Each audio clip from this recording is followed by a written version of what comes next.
तुम जैसे नालायक मुझको बर्बाद करोगे।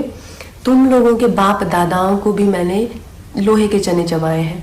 आज मैं अगर तुम लोगों जैसे लोगों की चलती ना मूवी माफिया और तुम जैसे सड़े हुए सूडो जर्नलिस्ट की चलती, तो आज मैं इंडिया की टॉप एक्ट्रेस और हाईएस्ट पेड एक्ट्रेस नहीं होती। मैं तुम्हारे सामने हाथ जोड़ती और कह रही हूँ कि प्लीज़ मुझे बैन करो। नमस्कार दोस्तों, आज मैं अपनी जो हमारी इंडियन मीडिया है उसके बारे में आपसे कुछ कहना चाहती हूँ। लेकिन मैं ये ज़रूर कहूँगी कि ऐसा नहीं है कि हर जगह अच्छे लोगों के साथ में कुछ बुरे लोग भी होते हैं। और जो मीडिया है उसने जितना मुझे प्रोत्साहित किया है, जितना मुझे प्रेरित किया है, इतने अच्छे सलाहकार, इतने अच्छे दोस्त जो मुझे मीडिया में मिले हैं, मैं कहूँगी कहीं ना कहीं मेरी सफलता में उनका बहुत बड़ा हाथ है। उनकी मैं हमेशा आभारी रहूँगी। लेकिन जो दीमक की तरह जो एक सेक्शन मीडिया का है जो हमारे देश में दीमक की तरह लगा हुआ है और उसको धीरे धीरे करके उसकी गरिमा को, उसके स्मिता को, देश की इंटेग्रिटी को, देश की एकता को आए दिन अटैक करता रहता है। आए दिन इनके जो भी है झूठी अफवाहें फैलाते रहते हैं। अपने गंदे भद्दे विचार, देशद्रोहिता के जो विचार हैं वो ओपनली सबके सामने रखते हैं। और इनके खिलाफ हमारे कॉन्स्टिट्यूशन में किसी भी तरह का कोई भी ना पेनल्टी है और ना ही कोई सज़ा है। आप तो इस चीज़ से मुझे बहुत ही ज़्यादा ठेस लगी और मैंने अपने आप में ही ये डिसाइड कर लिया कि ये जो दो गली मीडिया है, ये जो बिकाऊ मीडिया है, जो खुद को लिबरल कहती है, सेक्युलर कहती है, और कुछ नहीं है, 10वीं फेल भी नहीं है ये लोग सूडो लिबरल हैं और ये लोग बिल्कुल भी सेक्युलर नहीं है। अगर ये सेक्युलर होते तो हमेशा धार्मिक चीज़ों को लेके देश की एकता पर हमेशा प्रहार नहीं करते।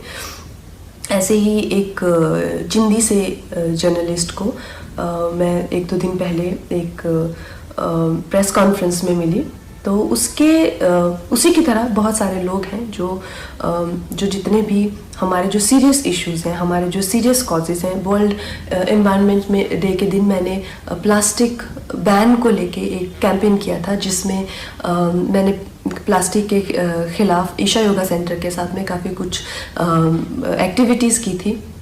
इस जर्नलिस्ट को मैंने उसकी खिल्ली उड़ाते हुए देखा।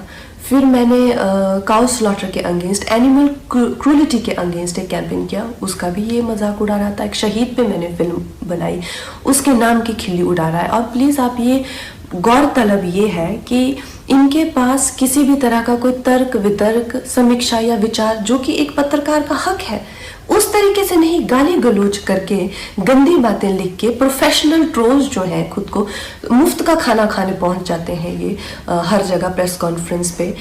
मैं जानना चाहती हूँ कि कोई तो क्राइटेरिया होना चाहिए कि अगर आप खुद को जर्नलिस्ट कह रहे हैं, क्या आपने किया हुआ? मुझे एक अपना लिखा हुआ कोई ना कोई एक पीस या एक ब्लॉग, जैसे मैं खुद को अगर कलाकार कहती हूँ तो कुछ तो होना चाहिए टू माई क्रेडिट। आप खुद को क्यों पत्रकार कह रहे हैं? किस लिए आप पत्रकार बने हुए हैं?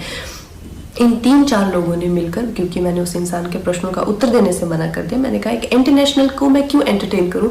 मेरे पास किसी भी तरह के देशद्रोही के लिए 0% टॉलरेंस है। तो 3-4 लोगों ने मिलकर मेरे खिलाफ एक कोई गिल्ड बनाई है, शायद कल ही बनी है, ना ही उसकी कोई मान्यता ही है और ना ही उसकी कोई धारणा ही है। तो उस गिल्ड के चलते हुए लोगों ने मुझे धमकी देना शुरू किया है कि मुझे बैन कर देंगे या मेरी कोई चीज़ का मुझे कवर नहीं करेंगे या मेरा करियर बर्बाद कर देंगे।